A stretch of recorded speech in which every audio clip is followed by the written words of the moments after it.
s'installe et on fait un petit instant cosy. J'espère que vous allez bien.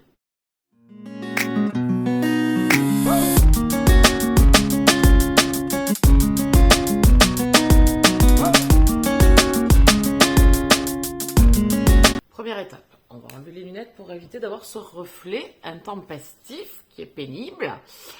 Donc j'espère que ça va, je suis ravie de vous retrouver, on va parler comme d'habitude, hein. Ici on ne change pas, si vous ne connaissez pas, on papote de lecture, de visionnage de films et de séries, de mes lectures en cours, de ma petite vie de blogueuse, enfin voilà. Écoutez, c'est déjà pas mal, j'ai envie de vous dire. Et accessoirement, notre ami Raymond, mon chat, passe de temps en temps. Bon, l'été, beaucoup moins que l'hiver, mais écoutez, on sait jamais. Je vais vous montrer mes lectures en cours. La première, je l'ai insérée ici, c'est une romance historique elle-même. Les Lords du Bucknell Club. Le tome 1, c'est Un époux pour Hartwell de Lisa Henry et J.A. Rox, je crois que c'est le nom de l'autre autrice. Donc je l'ai en numérique. Ça se passe très bien. Écoutez, il me reste à peu près 1 heure de lecture. Je suis à 70-75% de cette lecture. Pour l'instant, j'aime bien, vraiment, j'aime l'intensité qu'il y a entre ces deux personnages, un peu enemies to lovers, il y a, ouais, non, c'est pas mal, c'est punchy, il y a du sarcasme, de l'humour, des sentiments, de la tension entre les deux personnages.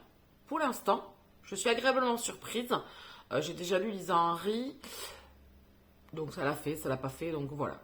Ici, écoutez, à part 2-3 petites blagues sur les animaux que je n'ai pas toujours compris, je sais pas, écoutez, ça doit être entre les deux protagonistes. J'ai été exclue de la compréhension, mais écoutez, ça se passe très bien pour le moment, donc ça sera une des prochaines lectures dont je vais vous parler ici. Ensuite, j'ai entamé un manga, c'est pour le Friends Book Challenge. Alors c'est un challenge que l'on fait avec les copains du Twitch, mais c'est ouvert à tout le monde. Donc l'année 2024 est bientôt terminée. C'est sur une année, 12 thèmes, 12 mois. 6 mois, vous choisissez vous-même. 6 mois, c'est nous qui choisissons pour vous. Par rapport à des propositions de thèmes qu'il y a, vous proposez 3 livres. Pendant les lives, on vote. Vous pouvez retrouver toutes les informations sur ce challenge dans le Discord. En tout cas, on est au mois de septembre. Et j'avais pas lu celui du mois de mai, qui était en vieux de la palle. Et j'ai choisi ce manga-là, qui m'avait été offert par mon neveu et ma nièce depuis moult temps, déjà, et que je n'ai toujours pas lu. Donc mon neveu, à chaque fois, me dit, tu l'as toujours pas lu, gna. Donc ça y est, j'ai entamé, je à peine de commencer, hein, j'ai lu ça pour le moment. Je vais m'y remettre là à midi, pour essayer de le finir là, d'ici aujourd'hui ou demain, tranquillement, sans me presser. Puisque j'ai mon autre lecture et que je suis pas, moi, je sais pas jongler, moi, avec plusieurs lectures en même temps, de formats différents. Oui, quand c'est un livre papier, un audio, oui, parce qu'on les écoute pas du tout au même moment. Mais quand j'ai 2 papiers comme ça, ou 2 numériques, ou 2... Ah, je ne sais pas. Je suis perdue. Donc écoutez, ce petit manga qui commence très très bien, j'aime bien. Je vous en reparlerai quand j'aurai terminé. Et ça, c'est mon audio en cours. Je sais pas si je vous l'avais montré, c'est Les Ombres de la Nuit. Donc là, on est sur le tome 2. Alors, tome 1, partie 2 pour les grands formats. Ici, c'est le tome 2 en poche. Voilà, j'ai écouté 100 pages pour le moment. Ça redémarre très très bien. Donc, je retrouve Panama et les autres assassins de la guilde. Et j'ai hâte d'avancer. J'avais bien aimé le premier opus qui mettait en place l'héroïne, l'univers, les complots qui commençaient à se développer. Donc, écoutez, je suis joie de retourner là-dedans. C'est mon Friends Book Challenge du mois d'août. Donc je suis un peu en retard bien évidemment, parce que si vous faites le calcul, on est au mois de septembre. Mais écoutez, voilà, ça sera mon écoute du mois de septembre pour le moment. Voilà pour les lectures en cours. On est pas mal. Sinon, on va faire un petit encart à la série. Je vais pas y rester longtemps parce que je n'ai pas grand-chose à vous dire. J'ai regardé, ça date, hein, j'ai regardé ça en juillet, je crois, ou juin même, dès qu'il est sorti. Bugarache, donc c'est une série que vous pouvez retrouver sur MyCanal, ou sinon c'est sur, alors je sais plus, France 3, je crois que c'est France 3, France 2, France 3, enfin France Télévisions, une des France Télévisions, je ne sais plus laquelle. Ici on est avec des jeunes filles, une jeune fille recherche son père, il a disparu, elle veut absolument savoir ce qui s'est passé, il y a une faille sur un des coteaux près du... Alors je crois que c'est du Pic Saint-Loup, me semble-t-il. Donc c'est dans le sud-est que ça se passe. Et cette jeune fille veut absolument découvrir ce qui s'est passé et aider de ses deux amis, elle va mener l'enquête. Donc il y a un côté science-fiction, paranormal dans cette histoire. On va parler de failles temporelles, on va parler de monde parallèle. Et franchement, j'ai beaucoup aimé pour une série française, je trouve que ça tient bien la route. L'héroïne principale, c'est Marilyn Lima, c'est une actrice que j'aime beaucoup, une comédienne que j'apprécie beaucoup de voir à l'écran. On a pu la retrouver dans pas mal de téléfilms. Dernièrement, vous avez pu la voir dans Brigade Anonyme avec le joueur de foot, Cantona.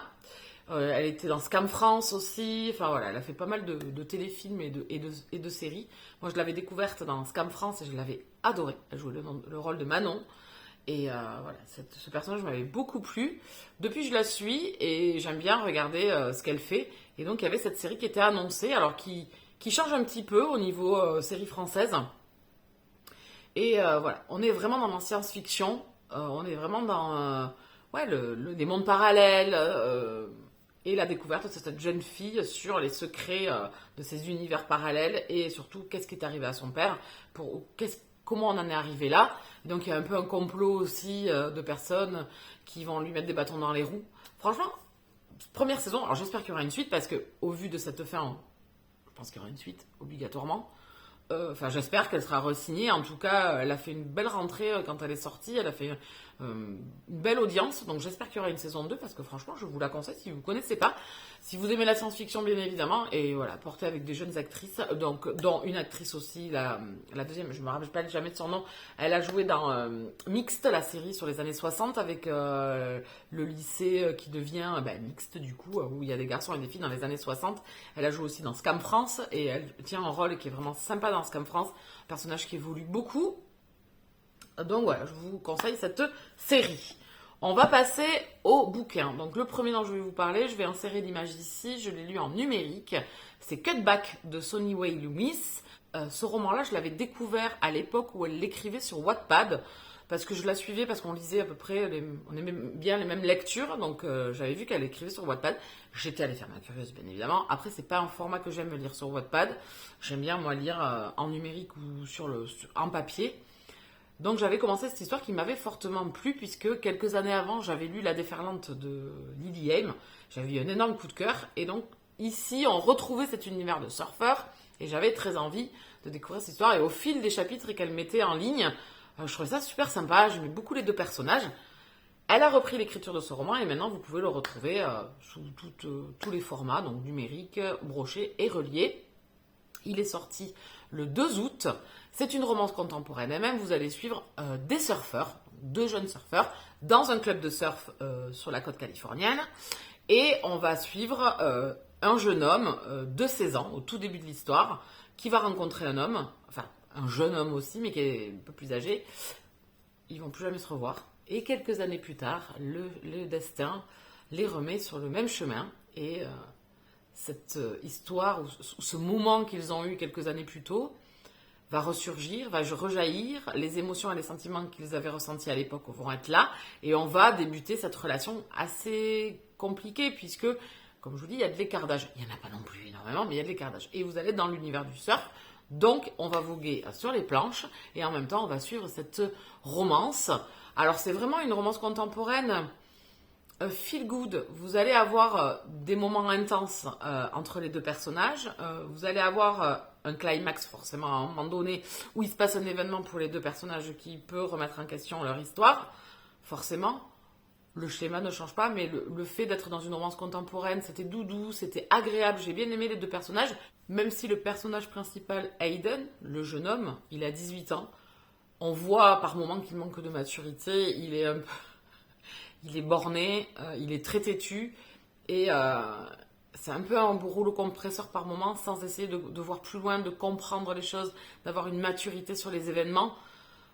À côté de Logan, qui lui a quelques années de plus, vécu d'autres choses, se pose beaucoup de questions. Donc on a vraiment deux personnages qui ne se ressemblent pas, qui en même temps ont beaucoup de points communs, puisque ce qui les relie en priorité, c'est ce qui s'est passé entre eux quelques années plus tôt, mais pas que, puisqu'il y a l'univers du surf, la famille qui est présente aussi, puis le passage à l'âge adulte, où on doit prendre des décisions, se prendre en main. Donc voilà, tout ça, il y a pas mal de thématiques dedans, qui aborde le passage de cette enfance, adolescence que l'on quitte vers cet âge adulte où on va devoir tracer son propre chemin, faire ses propres choix, qu'ils soient bons ou mauvais, que l'on soit sur la bonne voie ou que l'on fasse des erreurs. Voilà, il y a plein de petits tips, en fait, de petites choses insérées dans le récit. Et on vogue sur ces vagues avec ces deux personnages. Franchement, c'est une romance contemporaine elle-même très sympathique. Si vous êtes encore dans l'état d'esprit ou si vous n'avez pas envie de rentrer dans l'automne et que vous avez envie d'être sur les plages, la chaleur, le soleil, les vagues, le sable et une romance avec ces deux personnages, une romance new adulte, franchement, allez-y, foncez. Je pense que vous allez beaucoup apprécier. J'ai aimé retrouver la plume de Sony, même si je trouve que depuis suivant ce qu'elle écrit, c'est pas pareil. L'intensité, la façon qu'elle a d'écrire, je trouve qu'elle sait changer, en fait, un petit peu comme fait Lily Haim sur certains romans. Elle arrive à changer et à s'adapter un petit peu à son récit, à ce qu'elle va nous raconter, à la légèreté ou plutôt la gravité qu'elle va mettre dans ses récits. Et ça, c'est hyper agréable. C'est ce que j'aime chez les auteurs que j'apprécie énormément. C'est savoir un peu changer aussi, s'adapter suivant le genre, même si c'est toujours de la romance, dans lequel on est, si on va plus vers le drame, plus vers le léger. Emma Landas le fait très bien aussi. Voilà, donc ça c'est ce que j'aime et c'est ce que j'apprécie fortement et ce qui fait que ces lectures-là me plaisent beaucoup. Ici, j'ai passé un très bon moment. C'est très sympa. Ça ne sera pas mon préféré de Sony, mais ça m'a fait passer un bon moment. C'est vraiment une romance contemporaine doudou qui est parfaite pour l'été et autres saisons, parce que moi je ne suis pas forcément de lire des livres à telle saison, forcément, je m'en moque un petit peu. Mais j'ai retrouvé cet esprit de surf, de famille, d'amis, de liens, la jeunesse avec un petit peu ses folies et en même temps ce mur en face de vous parce qu'il faut grandir. Il y a plein de petites choses dans ce roman-là, au-delà de cette facilité de la romance que l'on peut trouver, avec quelques petits tips dessus. Donc franchement, je vous le conseille si vous avez envie de passer un bon moment. Si vous avez déjà lu Sony, c'est encore autre chose. C'est différent des autres romans. C'est encore un bon moment. On est encore dans un sport différent, puisqu'on a eu les sports mécaniques avec la Formule 1 à son roman précédent. Ici, le surf. Je ne m'en lasse pas. Je ne sais pas quelle idée elle aura après. Il m'en reste un à découvrir. C'est Just Pretend, que je n'ai pas encore lu, que je n'ai pas eu le temps de découvrir. Et là, j'irai dans l'univers de la musique. Donc, j'aime ces auteurs qui changent d'univers, qui s'accaparent des univers appréciables à la lecture, avec des romances et des histoires où les personnages sont soit malmenés, soit ont vécu des choses et vont nous en faire vivre à nous aussi. Voilà pour celui-ci. Allez-y, foncez. On va continuer avec une série que j'ai regardée. Il me semble que je ne vous en ai pas parlé. Les Invisibles, c'est une série française. Pour l'instant, il y a 2 saisons, me semble-t-il, sur MyCanal. Donc c'est France Télévisions là aussi, je crois. Les Invisibles, c'est l'histoire d'une brigade policière où eux, ils sont lancés que sur des affaires de mort, de meurtre ou de disparition de personnes un peu laissées pour compte dans la société. Ça peut être des prostituées, ça peut être des SDF, voilà, des gens que l'on ne cherche pas forcément, que les gens ne recherchent pas. Donc ils ont un délai assez court pour ces enquêtes-là, puisque dans la série, et peut-être dans la loi, je ne connais pas les procédures judiciaires ou policières, ils ont 7 jours pour au moins donner une identité au corps, pour que la procédure et surtout l'enquête puisse continuer. Donc on va suivre dans cette brigade 4 personnages différents, alors à l'opposé les uns des autres, ayant vécu des choses différentes chacun. C'est ce qui amène ce côté soudé, ce côté très divers des personnages dans cette série. J'ai énormément aimé, vraiment, elle a su m'alpaguer. Les 4 personnages sont différents, les 4 personnages m'ont beaucoup plu, à des âges différents, avec une vie professionnelle différente, soit ceux qui commencent à peine et les anciens, les vieux de la vieille, voire même une qui est bientôt à l'âge de la retraite, qui est aigrie au possible, qui est un personnage grandiose, je l'ai adorée. Moi, elle m'a fait poiler avec son sarcasme et sa mauvaise humeur. Voilà, vous allez suivre cette brigade qui est un peu laissée pour compte, un peu mis à part dans le commissariat, qui est vraiment mis de côté, et qui est en conflit avec le grand policier, le grand commandant de commissaire de police, non, commandant, lieutenant, commandant commandant de police qui lui est le plus fort, le plus beau et tout, qui se prend pas pour de la merde. Et donc ils sont en conflit souvent et ils ont du mal à se mettre raccord pour des fois avoir des enquêtes qui vont peut-être s'entremêler et chacun tire la couverture à soi. Franchement, c'est une série. Je l'avais déjà vu passer, je m'étais pas lancée. Plus ça va et plus je reviens un petit peu sur ce que je pensais, c'est de ne pas aimer les séries françaises. Et au final, il y en a des dans l'année 2024 et 2023. J'en ai découvert des pas mal. Et celle-ci, alors, fait partie. J'ai hâte qu'il y ait la suite. Une saison 3, je crois que je ne l'ai pas vu la saison. J'ai vu jusqu'à la 3, je ne sais plus. En tout cas, vivement la prochaine saison. Elle est reconduite pour une 4e saison. Donc, je serai présente dès qu'elle va sortir. Je vous la conseille fortement. Si vous aimez les séries policières, c'est un peu un cold case, si vous voulez, mais assez récent aussi. Il y a un mélange de tout. Si vous aimez vraiment les séries policières, je pense que celle-ci, elle pourrait vraiment vous plaire. Ensuite, on continue avec un autre roman. 7 de pique, Vengeance mortelle de Cordelia Kingsbridge. Cette série, 7 de pique, vous êtes à Las Vegas avec un policier qui s'appelle Levi Abrams.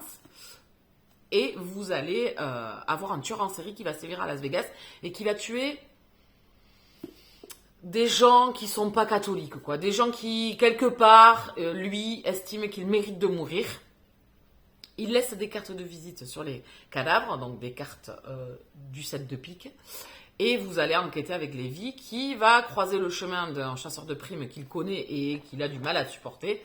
Et ils vont devoir s'allier dans la première mission pour essayer de découvrir qui est l'auteur de tous ces meurtres qui sont perpétrés et qui est ce tueur en série qui sévit à Las Vegas et qui commence à faire beaucoup parler de lui. Voilà. Et la série, elle tient là-dessus, même si nos personnages sont amenés sur d'autres enquêtes entre-temps, le fil rouge derrière, c'est ce 7 de pique. Qui est-il ? Qui est ce tueur ? Et y a-t-il un copycat après ? Enfin voilà, il y a plein de choses qui seront mises en place au fur et à mesure de la série. Et vraiment, j'aime beaucoup. C'est hyper bien écrit, c'est hyper bien rythmé, je trouve, entre la partie enquête des personnages que sont Lévi et Dominique, le chasseur de primes, qui évolue lui aussi. La relation va s'installer entre ces deux personnages. C'est pas très évident parce que Lévi est un personnage assez particulier. C'est un duo qui va prendre le temps, et j'aime cette relation, j'aime quand les auteurs abordent les relations où c'est pas simple. Mais c'est pas simple dans la construction d'une relation, d'installer une relation par rapport à une vie professionnelle, à une vie personnelle, à être perturbé par des choses du passé dans les deux personnages, et que tout n'est pas tout beau, tout rose, allez, ça y est, ils vont vivre leur meilleure life, c'est génial, tout va bien. Non. Et c'est un peu ce que j'aime aussi dans L'Art du meurtre, qui est un roman de Josh Lanyon. On retrouve le même concept, c'est-à-dire que c'est pas facile pour les personnages, surtout avec un tueur en série qui sévit, où le cerveau, les émotions sont un peu à couteau tiré, et s'imbriquent beaucoup dans leurs relations et dans leur vie privée. Donc du coup, rien n'est simple. Et qu'au fil de 3 tomes, rien n'est acquis, rien n'est encore construit, c'est un score fragile, et tout peut être remis en cause au fur et à mesure de la relation. J'aime beaucoup. Ce 3e opus est excellent. C'est hyper bien rythmé entre la relation des deux personnages qui va vivre beaucoup de tumulte dans ce tome 3, et ça c'était excellent, que ça soit pas tout feu tout flamme. C'était un peu comme ça aussi dans le livre de Rochelle avec Cole et Warren. Enfin voilà, j'aime ces romans-là quand c'est des sagas où ça coule pas un fleuve tranquille au bout du premier tome ou du 2e tome, parce que du coup on perd l'envie dans la relation de nous suivre en tant que lecteur. Il faut une bonne balance, et là le rythme est parfait. Si vous aimez le romantique suspense avec de l'intrigue, de l'action, des personnages approfondis, une relation puissante, franchement, cette de pique, elle est faite pour vous. J'ai adoré ce 3e opus, j'ai qu'une hâte, c'est découvrir le tome 4 qui sort en novembre, je crois, novembre ou décembre, en fin d'année, là, donc on n'a pas beaucoup à attendre, ça c'est génial. Les couvertures VO sont tout aussi belles que les couvertures VF. Voilà, c'est une série que je vous conseille, vraiment, je me régale, moi, je trouve ça excellent. C'est du romantique suspense. Voilà, ça va faire partie de mes tops, je pense, dans les romantiques suspense que j'ai lus.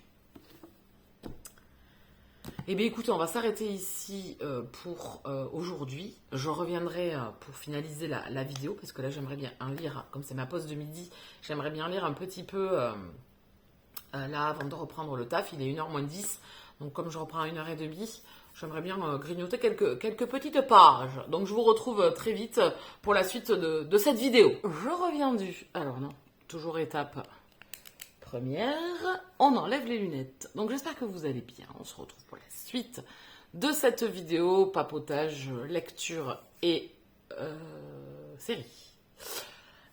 On commence de suite par un livre audio. J'ai lu Aristote et Dante découvrent les secrets de l'univers.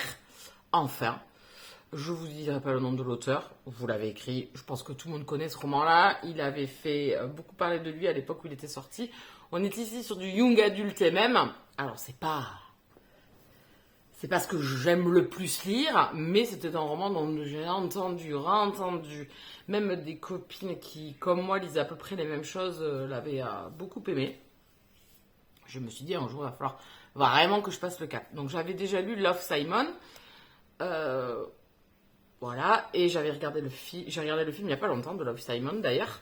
Voilà, c'est fidèle au roman, et puis c'est pas... Voilà, c'est ado. C'est très, très teenager. Voilà. Le seul truc dans le film... Alors, on va commencer par parler d'un livre, mais d'abord, avant de rebondir sur ce livre-là, qui est Aristote et Dante découvrent les secrets de l'univers, je l'enlève et on va parler de Love, Simon. Puisqu'à l'époque, j'avais lu Love, Simon, qui est un peu dans la même veine, puisqu'on est sur du young adulte et même. Et récemment, j'ai vu le film, que je n'avais pas regardé parce que le livre ne m'avait pas plus transcendé que ça. Mais, par exemple... Nos étoiles contraires, j'avais lu le livre, j'avais pas aimé et j'avais adoré le film. Donc je me dis que Love, Simon, peut-être que le film allait beaucoup plus me plaire. Donc ce qui m'a plu, c'est que c'est Josh Duhamel et Jennifer Garner qui jouent les parents de Simon. Et ça, j'étais ravie parce que c'est deux acteurs que j'aime beaucoup, surtout Jennifer Garner. Donc c'était touchant au niveau... c'est très fidèle, Love, Simon, au roman. Hein, je trouve très très fidèle. C'est mignon. Je suis pas la cible principale, mais je pense que ça peut être très très bien pour des jeunes lecteurs ou jeunes garçons, filles qui veulent juste regarder le film. Je pense que c'est un film important avec pas mal de sujets d'actualité qui vont leur parler. Moi, maintenant, c'est pas forcément ce type de film ou de livre qui m'apporte quelque chose ou qui me touche. Voilà, malheureusement, Love, Simon, ça m'a pas touché, le film non plus. C'est mignon. Et donc, du coup, dans la même veine, il y avait Aristote et Dante découvrent les secrets de l'univers, qui, à l'époque de sa sortie, avait beaucoup fait parler de lui. C'est à peu près... c'est toutes les mêmes périodes, là, à peu près, de ces sorties-là. Je m'étais dit que, de toute façon, je n'étais pas la cible et que le young adulte, je suis pas toujours empathique sur ce qui se passe. Je manque d'émotion, je trouve que c'est pas approfondi. Mais j'ai quand même sauté le pas, puisque j'ai un crédit Lizzy gratuit, vu que j'ai un abonnement Canal+. Donc, j'ai pris l'audio-livre d'Aristote et Dante découvre les secrets de l'univers. Donc voilà, je fais la parenthèse avec Love, Simon, le film. Je m'étale pas dessus. C'est pas... Il n'y a pas besoin. Et donc, Aristote et Dante, pareil. On va être avec un jeune homme qui se lie d'amitié avec un autre garçon. Ils ont 14 ans à peu près. C'est des ados, 15 ans. C'est des ados. On va passer du temps avec eux. L'un des deux va déménager à un moment donné. Et... ce premier garçon, donc Dante, je crois que c'est, Harry c'est l'autre, je me rappelle même plus, c'est pour vous dire quand même que ce roman-là ne va pas non plus rester gravé dans ma mémoire 10 ans. On va le suivre au quotidien. Il va nous parler de ses péripéties, de ce qui se passe dans sa vie, de sa famille, de comment il perçoit les choses, de toutes ces petites racades adolescents. Donc, comment vous dire que c'était... Alors, autant à choisir, j'ai préféré Love, Simon. Aristote et Dante, j'ai été hermétique. Mon encéphale est resté plat tout du long. Je me suis dit... Alors, le seul truc que je me suis dit, autant dans Love, Simon, il y a une quête. Il y a une quête d'identité, certes, qui est aussi dans Aristote et Dante, mais il y a une quête quand même de trouver la vérité, de chercher, d'avoir... L'autrice nous avait amené sur une petite chasse au trésor pour trouver qui est ce garçon derrière l'écran. Donc il y avait quand même un intérêt qui était capté par le lecteur.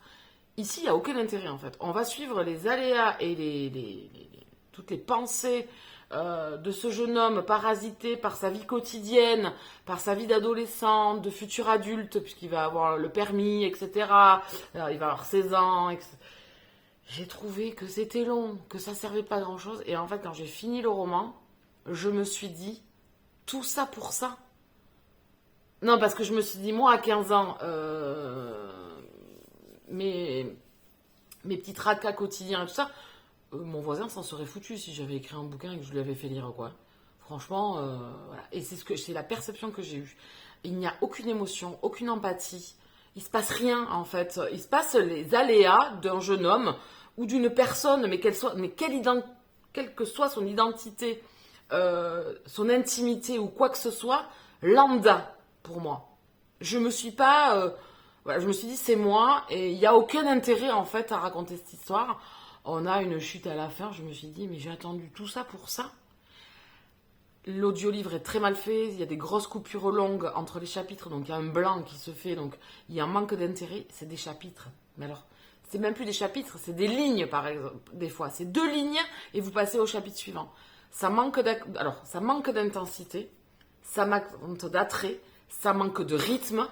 Voilà, je suis désolée, pour moi c'est un loupé, mais alors de A à Z. Pour tout, dans la construction du récit, dans ce qui s'y passe, dans les tourments de ce jeune homme qui auraient pu être les miens, et que si je vous les avais racontés, vous vous aurez dit, elle nous saoule, c'est inintéressant, mais c'est exactement ça en fait. C'est exactement ce qui s'est passé.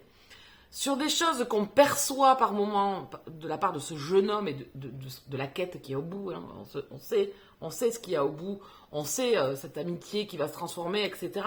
Mais du coup, on en perd toute l'empathie, toute l'envie de savoir, de le suivre, Voilà, donc moi c'est un loupé, mais alors, mes grands pointés, hein. Je n'ai vraiment... Alors, tant mieux pour ceux qui ont eu beaucoup d'émotions avec ce roman. Je ne suis pas du tout la cible, donc voilà. Je pense. Enfin, c'est mon avis personnel. C'est un grand loupé, mais alors archi loupé. Je n'écouterai pas la suite, je ne lirai pas la suite. Enfin, non. Le fait qu'il... Ouais. Non. Voilà. Je sais, c'est pas très construit la fin de ce que je vous dis là, mais j'ai subi le truc de me dire, voilà, c'est moi qui raconte mes états d'âme d'ado. Il n'y a pas de fond, il n'y a rien. Passons. Donc on va passer à une série. J'ai regardé la série, je veux absolument regarder la série FBI. C'est une série identique à New York, Unité Spéciale, à Chicago, Police Department. Voilà, c'est le même principe. Sauf que là, on est avec des agents du FBI sur le territoire américain. Et ils vont aller d'enquête en enquête avec une unité sur le terrain et une unité en bureau qui fait toutes les recherches informatiques à la DEA, à la CIA, etc. Donc c'est des unités qui se sont regroupées autour de cette cellule du FBI et on va pêcher les informations un petit peu dans toutes les autres cellules gouvernementales au sein de ce FBI. Ça c'est la série mère, on va dire. La série mère, sauf que elle est déjà commencée et elle n'y est pas disponible du début sur les plateformes MyCanal ou Paramount, etc. Donc du coup, j'ai commencé en plein milieu de la saison 4, mais bon, j'aimerais bien suivre depuis le début. Et j'ai vu par contre qu'il y avait sa petite sœur, donc il y avait un spin-off qui avait été créé avec FBI International. Ce FBI International, on sait que le FBI, au défaut de la CIA, reste sur le territoire américain. Sauf que là, cette CIA-là, elle est implantée en Europe et elle va, en accord avec certains gouvernements européens, pouvoir venir sur les territoires, enquêter sur des résidents, enfin des Américains, sur le sol étranger. Voilà. Donc ça, c'est la base de cette cellule-là. Donc on va retrouver les personnages de FBI. Donc il va y avoir des crossovers par moment. C'est ce que j'adore dans ces séries-là, moi, les crossovers, etc. Et donc vous allez vivre avec cette cellule du FBI international qui est basée à Budapest et vous allez aller dans plusieurs pays d'Europe. Donc on va parler d'esclavage moderne, on va parler de terrorisme, on va parler d'enlèvement, etc. Traite des femmes. Voilà. Il y a plein de sujets sur chaque épisode et vous allez suivre cette cellule qui est composée de, au départ, 4 agents et ça va se développer à la saison 2 et à la saison 3. La saison 4 est commandée, donc elle va débuter, je pense, et c'est une série qui m'a beaucoup plu. Le fait d'être en Europe avec la CIA, avec le FBI, ça change un petit peu. Ils doivent composer en plus avec les polices européennes et Europol. Alors, il y a Interpol et Europol, vous aurez bien compris que c'est l'Interpol européen. Voilà, donc ils font front commun, FBI, et ils ont un agent de Europol dépêché avec eux. Donc, du coup, ils vont dans les polices des pays étrangers en accord avec les gouvernements et ils vont pouvoir aider et enquêter. Voilà, c'est des profilers un petit peu en plus. Donc, voilà, c'est une série que j'ai beaucoup aimée. Le héros principal des 3 premières saisons ne sera pas le même à la saison 4, puisque c'est Chris Donnell, je crois, le prochain, et c'était le meilleur ami de Oliver Queen dans la série Arrow. C'est un acteur que j'aime beaucoup, qui a joué aussi dans la série, une série hospitalière,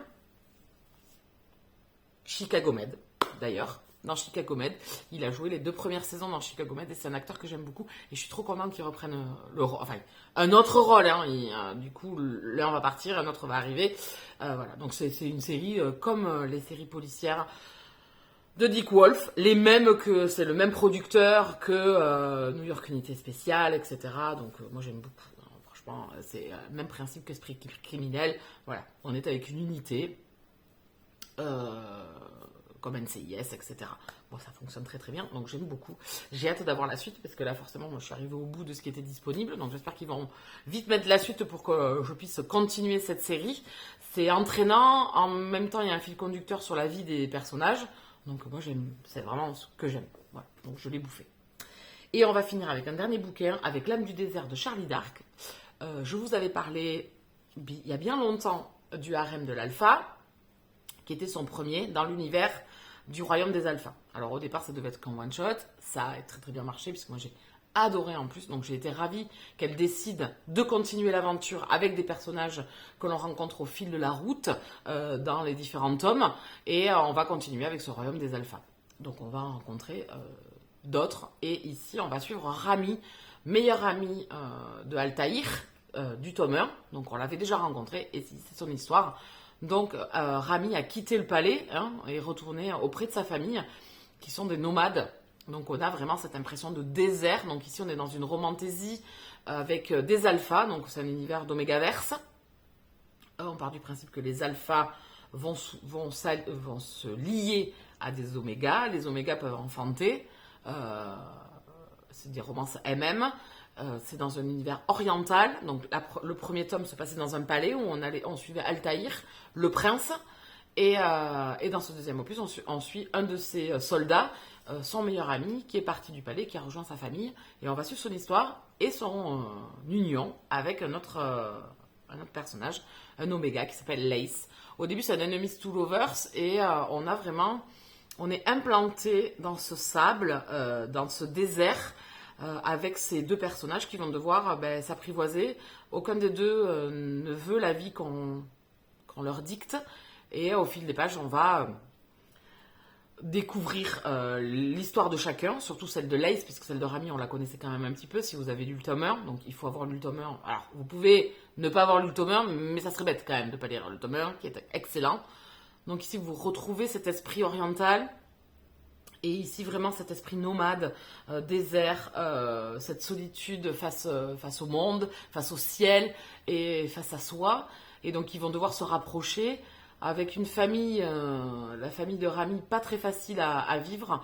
Lace va devoir tout quitter, va devoir apprivoiser sa nouvelle vie. Il n'est pas enchanté. Et en plus, des événements vont venir un peu bouleverser parce que le passé de Rami va ressurgir. Et va un peu mettre tout à mal. En plus, il revient dans sa famille, il s'est passé des choses, il va revenir en fils aîné, avec des attentes de la part de ses parents. Enfin, voilà. Donc, il y a tout ça. Il y a cette histoire de famille, d'être contraint et forcé de faire les choses, de s'unir et en même temps de porter le poids de la famille dans un avenir de nomade. Et alors, c'est pas forcément ce qu'on veut. Donc voilà, tout ça, c'est hyper bien implanté, hyper bien expliqué par Charlie. Vraiment, on est imprégné de cette vie au milieu d'eux. Et on a cette romance qui va prendre la place avec des petits moments épicés, des moments de rapprochement, d'apprivoisement, de compréhension l'un de l'autre.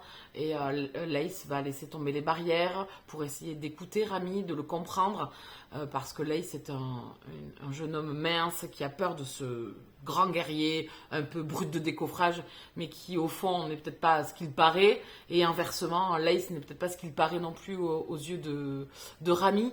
Voilà. Et puis il s'est passé quelque chose dans leur vie, et voilà, on va apprendre des secrets. Et c'était touchant, c'était mignon. Alors, mon plaisir, enfin, mon coup de cœur reste à ce premier opus, avec le harem de l'alpha, que j'avais vraiment adoré. Mais ici, j'ai passé un très très bon moment. On découvre vaguement le personnage que l'on va avoir dans le tome 3. Je l'ai dans ma palle, donc j'espère ne pas mettre trop longtemps. Je pense qu'on le lira encore en lecture commune avec Julie, parce que c'était une lecture commune qu'on n'a pas fait malheureusement au même moment, parce que moi j'ai très peu lu, donc j'ai été une mauvaise camarade de lecture commune. Elle lu bien plus vite, mais c'est pas grave, on a quand même réussi à faire notre débrief. Et voilà, c'était très sympa encore une fois de retourner dans cet univers qui est vraiment atypique. On s'imprègne vraiment de ce côté oriental, et là c'était vraiment un côté désertique. Alors que dans le troisième opus, elle va encore se renouveler, puisqu'on va être sur les mers avec des pirates. Donc j'ai hâte. Voilà, on a vraiment 3 tomes qui, je pense, ne seront pas du tout les mêmes. Enfin, déjà entre les 2 premiers, c'est pas du tout les mêmes. Vraiment, je vous conseille, si vous aimez la romantasy, si vous aimez les omégaverses, les belles romances bien écrites, avec une plume, ou même si vous connaissez Charlie déjà dans du contemporain, franchement, dirigez-vous vers cette saga de romantasy, parce que je trouve que sa plume est totalement différente. Je l'ai lu déjà plusieurs fois en romance contemporaine, que ce soit dans le milieu sportif, dans le milieu militaire, et vraiment, je pense que là où elle excelle, c'est là. Enfin, moi, je suis en pamoison devant son imagination et devant son écriture, qui est différente d'une écriture contemporaine. On a vraiment une plume qui diffère. Si vous avez l'habitude de la lire, donc de toute façon, je vous conseille tous les romans de Charlie. Je vais essayer de rattraper mon retard sur ses parutions, mais elle est productive, notre petite Charlie. Voilà, donc voilà, c'est une personne en plus hyper adorable. Enfin, voilà. Je ne peux que vous conseiller ces romans et cette romantasy qui est vraiment géniale. J'ai hâte de découvrir le 3e opus sur les mers. Et bien voilà, on a fait le tour de cette vidéo et des romans dont je voulais vous parler, des séries dont je voulais parler. J'en ai d'autres en série sous le coude, il n'y a pas de souci. Prochainement d'autres lectures aussi dont je voudrais vous parler. On se retrouvera pour faire le point à ce moment-là. N'oubliez pas qu'il y a la vidéo du challenge cocooning automnal qui a été mise en ligne. N'hésitez pas à aller la regarder, à prendre des informations. Si vous ne connaissez pas, allez voir ce que c'est. Quel est ce rendez-vous ensemble? On va passer l'automne ensemble. Et il y a également les templates et tout ça, toute la partie écrite aussi. Vous pouvez, voilà, en doublon. Lisez bien, il y a pas mal de lectures cette fois-ci pour essayer de répondre au maximum de questions que vous pourriez vous poser. Voilà, n'hésitez pas à nous rejoindre, sinon à me rejoindre sur les autres réseaux, sur Insta si vous avez envie de papoter, ou sur les soirées Twitch où on papote et on lit tous ensemble. Chacun lit son livre bien évidemment, mais on lit tous ensemble sur des petites sessions de 30 ou 35 minutes. C'est toujours très sympa, il y a une bonne ambiance. Donc écoutez, moi je me tais, je m'en vais vaquer à d'autres occupations. Je vous souhaite de très très bonnes lectures. Bisous câlins!